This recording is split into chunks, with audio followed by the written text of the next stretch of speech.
పశ్చిమ గోదావరి జిల్లా నరసాపురం పట్టణంలో కేంద్ర రాష్ట్ర పొల్యూషన్ కంట్రోల్ బోర్డు అధికారుల బృందం పర్యటన చేపట్టింది.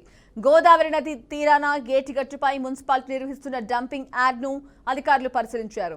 సిఆర్డీ నిబంధనలకు విరుద్ధంగా చెత్తను డంప్ చేస్తున్నారని పట్టణానికి చెందిన స్థానిక సోషల్ యాక్టివిస్ట్ ఓసూరి రవీంద్ర ఫణికర్ జాతీయ గ్రీన్ ట్రిబ్యునల్ కు ఫిర్యాదు చేశారు. దీనిపై స్పందించిన గ్రీన్ ట్రిబ్యునల్ నరసాపురంలో వశిష్ఠ గోదావరి గట్టుపై డంపింగ్ యార్డ్ ప్రక్షాళన దిశగా ఆదేశాలు జారీ చేసింది.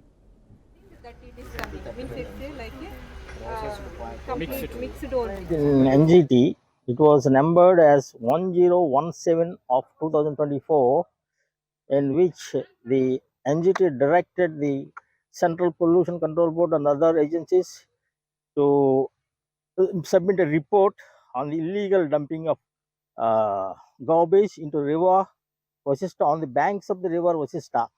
So అది నేను చెప్పేదండి. 10 సంవత్సరాల నుంచి ఇక్కడ ఈ గార్బేజీ దుర్మార్గంగా ఈ వశిష్ఠ గోదావరి గట్టు మీద దాని లోపల వేసేస్తున్నారు. దాని కొరకు నేను పిటిషన్ పెట్టా, లెటర్ పిటిషన్. దాన్ని తీసుకుని స్వీకరించి నేషనల్ గ్రీన్ ట్రైబ్యునల్ నెంబర్ ఇచ్చింది దానికి 1017 ఆఫ్ 2024 యాక్చువల్లీ. దాని మీద సెంట్రల్ పొల్యూషన్ కంట్రోల్ బోర్డు వారికి ఒక డైరెక్షన్ ఇచ్చింది. నోడల్ ఏజెన్సీ వారు వచ్చి మొత్తం రిపోర్ట్ ఇమ్మన్నారు.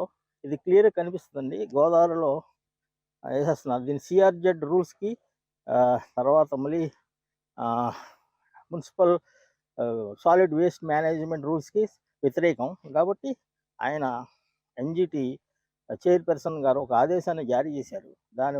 దాని ప్రకారం జనవరి 7వ తారీఖు లోపల ఈ రిపోర్టు వారికి అందజేయాలి. వారికి కాదండి, మన సదరన్